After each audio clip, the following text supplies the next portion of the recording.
Hi, this is Jack Downs, and I'm here with a little video lesson for you on a day where I can't be in class today. And the topic is inclusive storytelling. And I'm bringing this topic from a chapter from the AP Style book. Earlier this semester, when we talked about interviewing tips and lessons, I played a video from Natasha Alford, who gave lots of suggestions, very good suggestions. She was also really talking about inclusive storytelling. If you remember, she talked about finding ignored stories or stories that hadn't gotten coverage in the major media, and also um, things that people just took for granted too, underreported stories and underrepresented groups. So I'm going to review the short chapter in the AP Style book. You can find it right after the business chapter and right before the section on data journalism. It's short, but it's powerful. It was quite recently added to the style book, just in this most recent edition. So if you don't have the most recent style book, you would have this chapter, but it's a good reason to get the most recent style book. The chapter begins, as I said, it's only a few pages. I'm not going to just read the whole thing. I am going to review parts of it and show you some other resources and things too. We have to acknowledge that we want to be inclusive in our storytelling. We want to include as broad a range of people as possible. Why? Because we want them to be interested in our content, right? But that means we often have to step outside our normal comfort zones to do it. We also have to acknowledge that we make decisions every day about what we do in journalism. We choose what stories we're going to cover. We choose what images we're going to display. We choose the angle and the framing and or the spin or the approach on the story, right? Because every story has those things, the way we frame the story. And then we choose the words that we use and the visuals to it and so on to make the story, which actually creates the content. At every step, there's places where bias can step in. I would call it bias and what I call narrowness, right? As journalists, we like to ask the questions. We like to be the ones who ask the questions. But when we start to think about inclusive journalism, we need to be able to ask ourselves and our peers, ask ourselves questions, ask our peers questions about the choices that we make. So we have to be the one who's the target of the investigation in a way. We may strive towards some kind of pure objectivity of some kind, but none of us can really get there.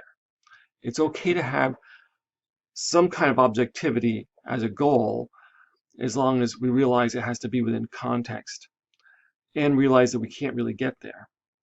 So instead, perhaps we should be striving to understand ourselves better and to reach out to other people, other places, other groups to help guide us in making the right decisions that we make when we make all these decisions about what stories we cover, what images we select, how we frame the story, the words we choose to use.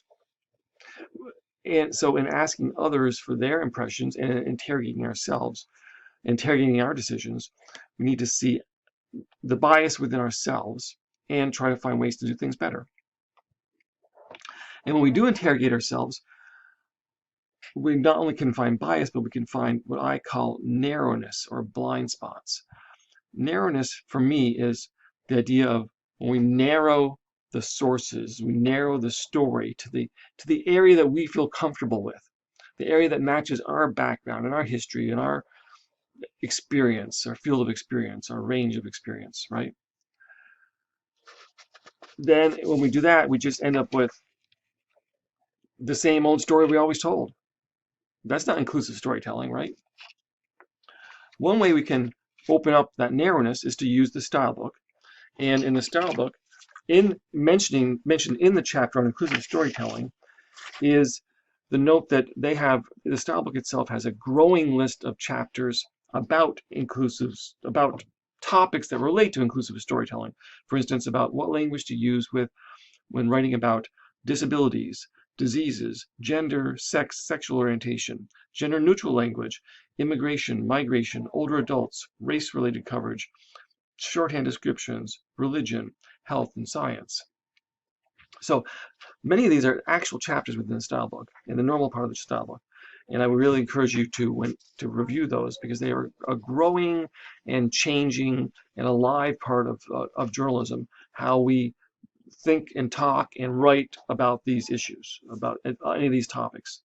And that's a lot of our writing every day.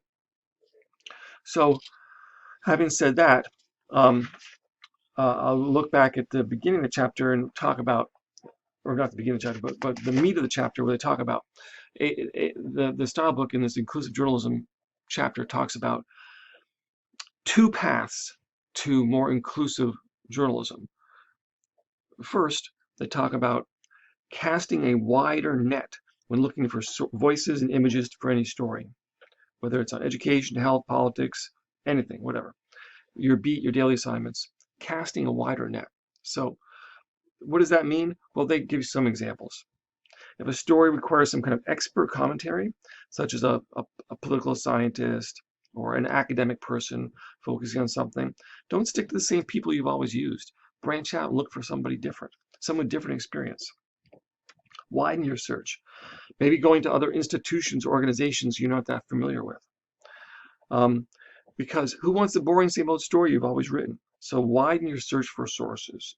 When looking for voices from people on the street, so you're doing it on the street or something that affects average people, right? Don't be conscious of who you're reaching out to. Are you talking to only men or only women? Are you talking to only people of a certain age or race? Are you perhaps going to the same part of town you always went to ask these questions, or the same coffee shop you always went to? Be equally intentional about the subjects of your photos and videos, right? So whose images are you showing? Do they represent the diversity of the topic or the community that you serve in your journalism? If you really analyze this stuff, especially if you're in the business for a length of time, you start to realize you probably get into certain ruts. You just talk to the same groups and you go to the same places. You get a break out of those for inclusive journalism.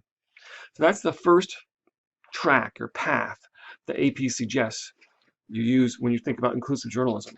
The other one is the idea of, they say, hone in on individual communities or voices in stories focused on that group.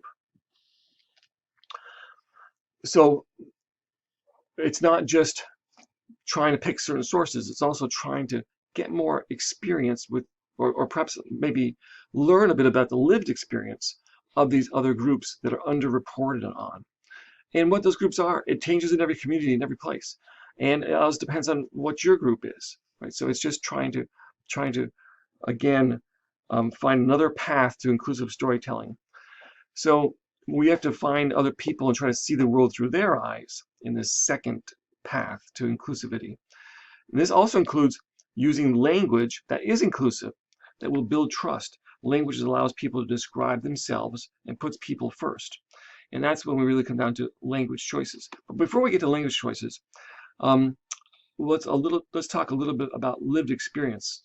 And the lived experience idea, which I'll get to more in a moment, reminds me of a piece of an audio story I heard recently, which I'm going to play you a little bit of, and there'll be a link to anything I'm showing here. So I'm going to switch my screen around and play you a little bit of an audio story.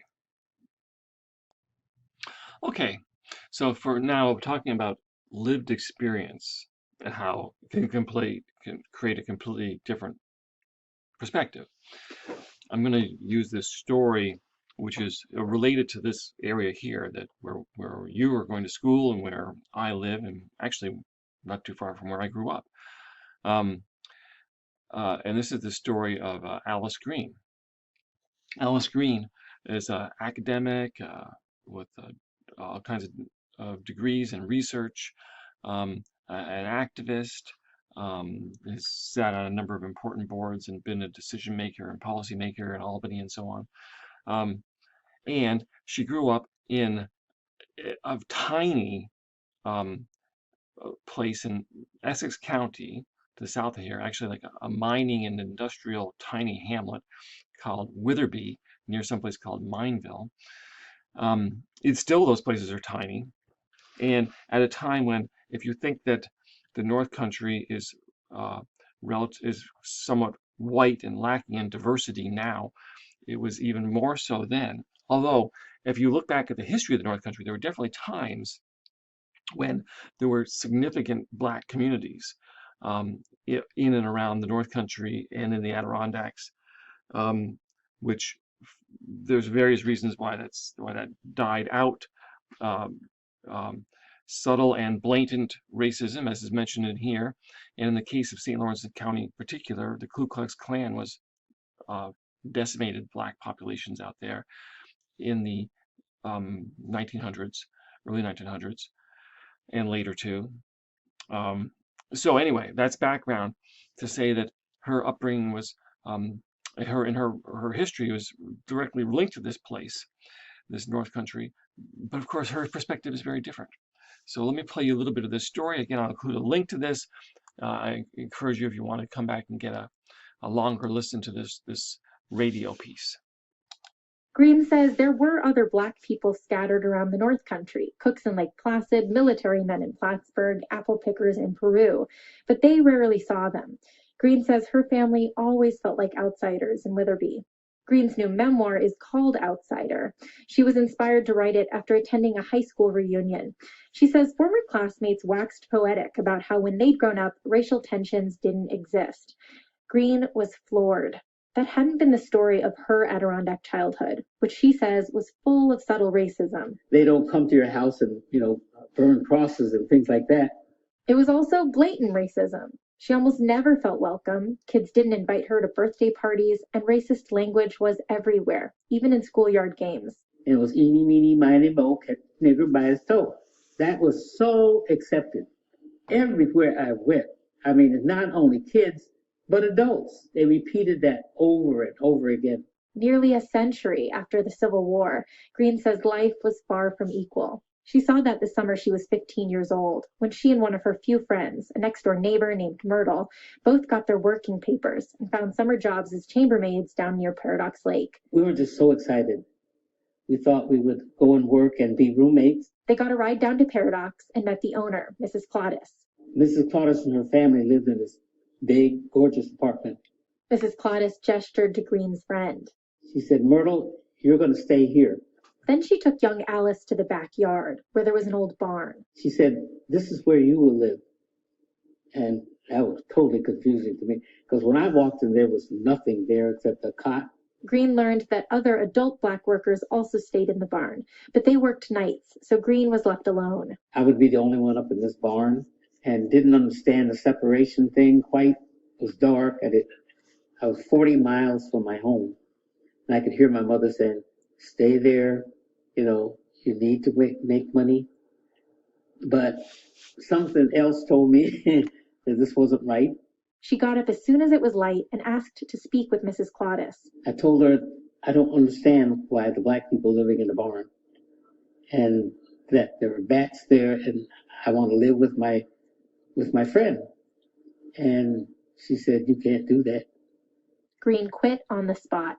Her friend Myrtle had heard it all. And she said, "Well, I quit too."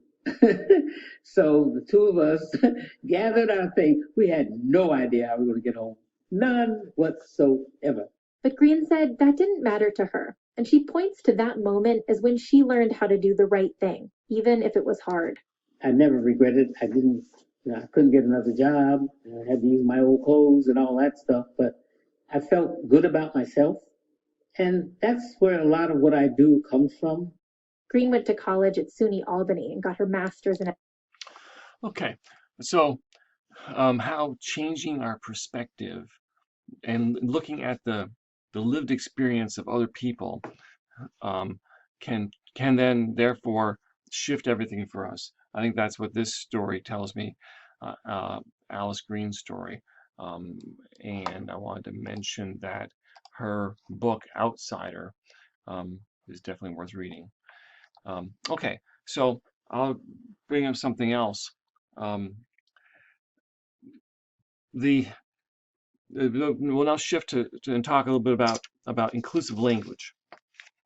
And when I think about inclusive language, I think about a page I designed, a headline I wrote years ago, and it was a terrible crime had been committed in a community not far from here, in Malone, New York.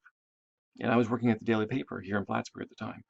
Um, and the story was that a young woman, had been murdered, and her body was found in a like a sand pit, like a quarry.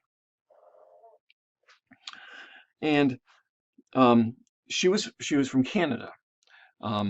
As it turns out, the police in their police report revealed that they were looking for a trucker who was last seen with her and had picked her up and given her a ride at where she worked. And she worked as a exotic dancer, or a stripper, essentially, right? At a strip club not too far from the border. And Malone is actually not that far from the border either, so we're not that far from the border either. So we had this story which described this terrible crime, and police were looking for the suspect, who was this truck driver and didn't know where he was, and so on. So a pretty basic story, although the reporter had gathered these biographical details and other information too. So it came time to write the headline on the story, which is typically, as a page designer, was something I regularly did. And I remember writing a head that said something like um, exotic dancer, I may have even said stripper, dead in Malone sandpit. Oh, was it accurate? Yes, it certainly was. But later, thinking about the language that I used, what that headline did is it reduced this young woman's life to one aspect of her, and the most purient detail also. And it was she was somebody's daughter, somebody's sister, somebody's friend.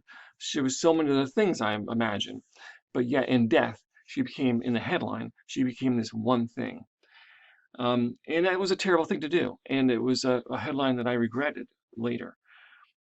And it does point out the power of our words to reduce people to single-dimensional things. Headlines have their own special difficulty to do, but we have to acknowledge that our words do have power. The words we select are important, and the way we describe people is critical. And a little more about that in just a moment. Here's a handout from the Long Dash, which is an organization deeply involved in diversity and storytelling. And I'll just run through some of these principles quickly. Some of them apply directly. I'm going to come back and talk about a couple in more detail. Respect how the subject wants to be identified. We'll go over that in great detail. In many of our stories, this isn't an option, but when it is, we definitely want to ask people how they want to be identified. Avoid gratuitous detail. So is for instance, race, is it pertinent to the story? Is it important to be mentioned? Or maybe the details that you want to put in about someone's disability, maybe they aren't important to the story. Maybe they should be avoided. On the other hand, we want to make sure we produce people, we reflect people in the broadest sense possible too. People are more than their race, ethnicity, nationality, religion, gender, sexuality, ability, so on. Yes, they're more than all these things. Like that woman who I wrote the headline about was so much more than a stripper. We want to present them as those details are important, but we want to make sure we portray them more fully. Number 4, honor lived experience.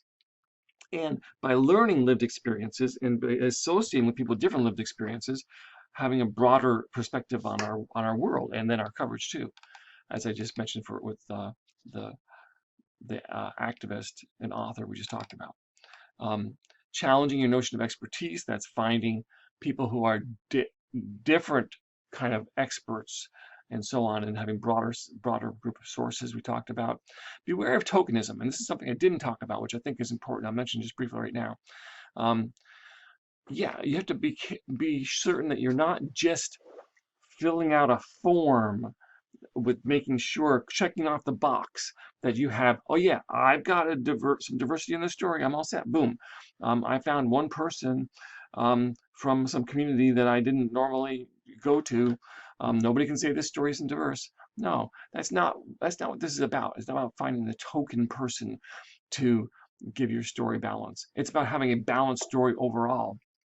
Are you really listening to these people, allowing them to shape the story? Are you really changing your perspective when you learn about their lived experience? Are you only reaching out to female sources to comment on gender issues, or black people to comment on race? Well, what happened to those sources when there was a story but wasn't about gender or race? So be wary of tokenism. 7, mindful of your own assumptions, reactions, and hypotheses. The idea that we have to constantly interrogate ourselves. Yes. So we have to always be conscious of who we are and what we're bringing to it, the story. We have to balance that. Recognize that the norm is not necessarily objective or free from bias. Language that we've always used to describe these things isn't necessarily right. Maybe falsehood. Instead of that, we should be saying lie when we determine it is a lie. Maybe instead of a racially charged shooting, it's a racist shooting. Or officer-involved shooting is maybe a police officer shot someone. Images, very powerful. What we choose, how we choose to do our images. A diverse set of sources and so on. Yes, it takes a lot of time. Yeah, it's harder. This makes our job harder, but it makes what we create better. Ultimately, as storytellers, you must be accountable to yourself. And I would say beyond that, and they suggest, which is actually a tremendous exercise, as a student journalist, and then later as a journalist, why don't you keep track of who your sources were? How many male? How many female? How many white? How many not white? And different ages, perhaps. Imagine you kept a spreadsheet. You just filled it in every week or something with the sources that you used, and then you try to see where your blind spots are, because we're all work in progress, as it says. More than this, another way to look at accountability, though, is to make sure when we see others who we're working with, that we try to bring these messages to them too, in our newsrooms, in our professional organizations and groups, that we try to be an advocate for these ideas, and we try to hold other people accountable and hold ourselves accountable. And hey, you know what? Admit when we got it wrong. Yeah, that's run a correction or write a column or explain how you're trying to do better. Admit how you do it wrong. That's part of accountability too. Let's go back to the idea of how people want to be identified. I will say that this is one of the key elements that's a growth area in the style book and AP style, and the way we approach interviews, especially like stories really about people, profiles, and others that have to really get into someone's, trying to really portray them fully. First of all, I think potentially at the beginning of almost any interview, you should ask, perhaps you should ask, and I think you should ask, what personal pronouns do they use? Now, let me just tell you from an experience in a student in an internship here just a couple years ago, that can be a loaded question for some people. Some people here in the college community, we're used to that all the time. We have what our pronouns are on the bottom of our email addresses, our email signatures, right? But out there in the real world, it's something different. You may run into, as I remember a recent intern did, to an interview where someone reacts badly to that. Like they think somehow you're taking some political posturing with them or something. What do you mean, pronouns? I am who I am, or so on. So you have to be prepared for the possibility of that reaction, yet explain that we just like to allow people to identify themselves in the way they're most comfortable with. And if someone is a they, them, then we do that. I may strongly encourage you to go to the gender and gender pronouns section of the style book and read through it. to learn more about their suggestions about how you use these terms, how you can write about gender more carefully, fluidly. It shouldn't be a glaring thing that jumps out at people. It should just become part of the story. So we want people ask people how to identify themselves in that way. Likewise, if race is a topic in the story, and someone's race is important to the story, then we want to ask them how they like to be racially identified. And you may be surprised. Someone who you thought might say that they are Black might want to say they're Caribbean American. Someone who you might have represented as Asian American wants to be called Vietnamese American, or maybe they say I don't identify that way at all. And so I just identify as American, or who knows what. So we'll give people that ability. Likewise, we want to make sure that one of the questions is the other more about descriptive terms, and I'll go to that in just a moment. Oh, but before I do, just from the style book, from this inclusive storytelling chapter, some particular mentions about language. Use precise language. This has to do with the way we use detail and also the way we identify people too. Not imprecise generalizations or labels. Be as specific as possible. Japanese American women in their 20s, for example, use that instead of Asian women, just in general, Asian women or something like that. Or people over 80 instead of older adults. So give details about people. Don't make the judgment call. In their example in the style book here, they say the monument depicts, instead of calling someone a hero or a traitor, just say what they did. The monument depicts General Robert E. Lee, a slave owner and commander of Confederate forces, for example. Limit the use of the term community, the Black community, the white community, the disabled community. It is a kind of a generalizing word. It can imply homogeneity. In other words, the idea that these people are all the same. So it's a kind of a generalization or stereotype. So watch out for the word community and how you use it. Doesn't mean you can't use it, but just be aware of it. Don't use the dehumanizing the term, such as the homeless, the blind, the mentally ill, the poor. Notice how these things, in the same way that my language in that headline reduce that person to that one thing, we are reducing these people, the homeless, the blind, the mentally ill, the poor, to that one thing, right? And that is not them, right? So we have to learn about the difference between person first and identity first language. And I'm going to play you a video about that. Okay, I'm going to play this video. Again, I will provide you the link also in case it doesn't come through so clear here. The concept here is that the difference between and the people first and identity first languages, and it isn't. We usually have a mix of these things, and this is particularly from the perspective of the disabled community. There, I did it. I said a community. But disabled people in different are not a one vast group that see things the same way, which is actually this person is discussing. And you need to make sure when you're talking with people about perhaps a disability, a disease, other issues, how do they want to be referred to? And there's some among the disabled people, there's some real differences of opinion about what's right and wrong or how they want to be referred to. So that's important to mention here too. So let's play this video now. Hey everybody, my name is Ivanova Smith and I'm going to be your host of this new series called Conversations with Ivanova. And today our topic is going to be about language and how to refer to members of our community in the disability community. So there's two different ways that we can go about this. One way is people first language. This is the idea that people are people first and their disabilities are secondary. This is a model of an organization called People First of Washington that believes that people with disabilities are people first and that we just want to live our lives and be seen as everyday people. And we don't really much identify with our disabilities, but it's more just something that's a part of it, it's just separate from us that's there. Then there's another mindset that is identity first.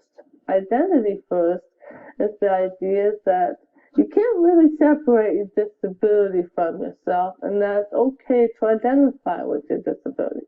People who use identity first language use language like autistic.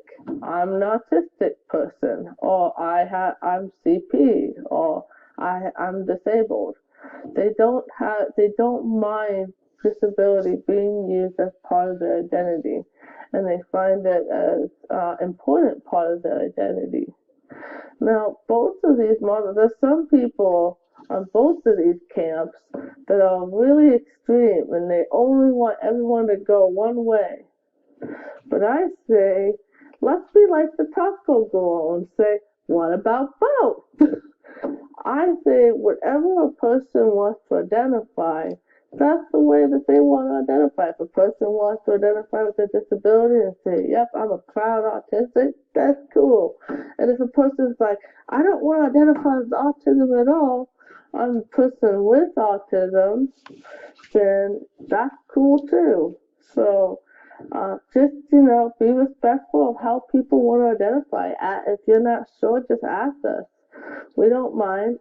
We don't bite if you ask us a question. So that's just something for you to know.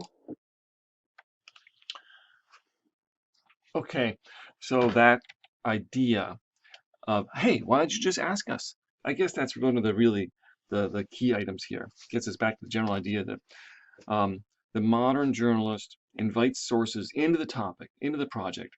You aren't the expert making all the decisions. You are learning and changing too. And you ask people how they want to be identified. Hey, we always ask for people's names and titles. We let them choose that information. We hope to get it spelled right too. We also ask what pronouns they use. And now we should ask them how they will be identified. And we have a mix of identity first language and people first language. Finally, when we're picking words, we should be aware that there's words out there, there's language out there that can be really hurtful, and may come from a history of discrimination, of racism, of all kinds of nasty, bad history that is associated with the words that we may be completely unaware of. And when we use those words, those phrases, it may, with some people, it may bring those ideas back. And it just shows them, it suggests that maybe they don't belong in this world as much as we do, or something, because we just use this language without even thinking about it.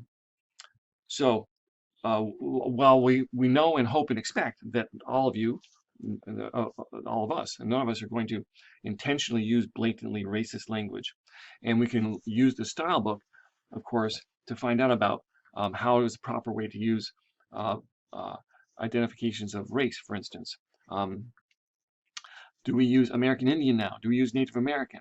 You go through the style book has lengthy descriptions about this, and in general, we do tend to let people just use their own descriptions to help us determine how they're going to be described. We also notice, if we look through the style book now, that all the dual identity words are no longer hyphenated, which was an intentional choice to try to remove some of that feeling that this is a combination person. We do now, if you're someone who's Asian American or Cuban American or African American, there's no hyphen in that now. But there's a lot of words out there that you or I may not have realized were being came from that history and are perhaps perpetuating a history of discrimination or violence of some kind. And this article, which I'll give you a link to, is about that. So I'll just look through a little bit of it. I'll just say that that some of these are very obvious to will be very obvious to you that you would not want to use these words, but others you may be surprised at. Have you ever heard anyone use the word gypped? Of course, that comes from the racially charged word gypsy, which actually isn't even the appropriate description for people of the Roma ethnic background now. And does it matter that when you use the term you didn't intend that? No, it's good that you didn't intend it, but we still shouldn't use the word. So what other words could we be talking about? It's not political correctness. I think it's more about accuracy. That's very true. The words blackmail, blacklist, black sheep are all negative terms. Lowering blackness on a spectrum of good and bad is a general problem too. And some of these terms specifically come from racial backgrounds and from backgrounds of slavery. Ghetto, inner city. Terms like this grew up Industrial Revolution in North America, painful history and root in Europe, and the Holocaust also. Be very careful. In fact, any terms that have to do with the Holocaust or with even calling someone a Hitler or something like that, that is like really wild and extreme, and I would be extremely careful about those words. How about the word spooky? Where does it come from? Do we think it's just for Halloween? No, it had a history of being an anti-black slur. How about the term sold down the river? Someone, he sold you down the river. It's directly connected to the slave trade. How about the term grandfathered in? Someone is grandfathered in, referring to something as being new rules that are continuing to be used or something, for instance. It dates back to the grandfather clause, which indirectly stopped Black Americans from voting. That's what grandfathered in comes from. How about spirit animal, powwow, tribe, all these Native American related words or indigenous related words. Hopefully you wouldn't use something called like an Indian giver, okay, which is definitely a slur, a racist slur involving Native Americans. But there's lots of other terms involving Native Americans that are in the same way that we don't want to use those terms as mascots or team names for high schools and colleges and professional sports teams. Now we have to be careful about that language that we use also. The totem pole, savages, gypped and gypsy. First world problem. Dehumanizes people from a certain place, from a certain part of the world, which is not the first world. The first world itself is actually a dehumanizing term. How about calling something crazy? How about saying someone was blindsided? How about dumb and lame? These words all come from a background of questions of mental health or questions about disability, and they are too easily used as a generic fill-in for other words that would be more accurate. Tone deaf, crippled. Say something is crippled. Is it a metaphor for something? Well, it still comes from a background of an ableist term. It would be. It's a discrimination against the disabled. It's a derogatory term. And there's so many more. You can't put together a list, but there are. I will include some links to some other style books you could look at online, like the National Association of Black Journalists has a good style book you can look at online, and so on. Okay, finally, at the very end, and I will include this in the email to you. Do you want an assignment from this? You probably don't. Do you want to do an extra credit assignment? Maybe you do. It will replace a lower missing grade. All I want you to do is like in one page, like 3, 4 paragraphs, something like that. I want you to either take a piece of your own writing, something you wrote for this class or wrote in a student publication. That would be the best if it was something that you wrote, or maybe a story you found in local media, for instance, local newspaper or Cardinal Points or whatever. I want you to talk about issues of, or an issue of inclusive storytelling, be it source choice, be it framing of the story, being word choices in the story, and raise questions about it and suggest maybe an alternative. Just quote something in the story that either you wrote or someone else wrote, I want you to do just a brief analysis and reflection on one point that you find, a question of, is this a good use of inclusive storytelling in some piece of media, in particular probably a written story, ideally one that you wrote, and just write up a little analysis of it. And again, we're talking about one page, just a few paragraphs, and then hand it in to me. I'll probably make a Dropbox for it, a particular one, and I will give you extra credit for it. So thanks for enduring this long online lesson, and I hope it was helpful. And I will see you back again in class soon.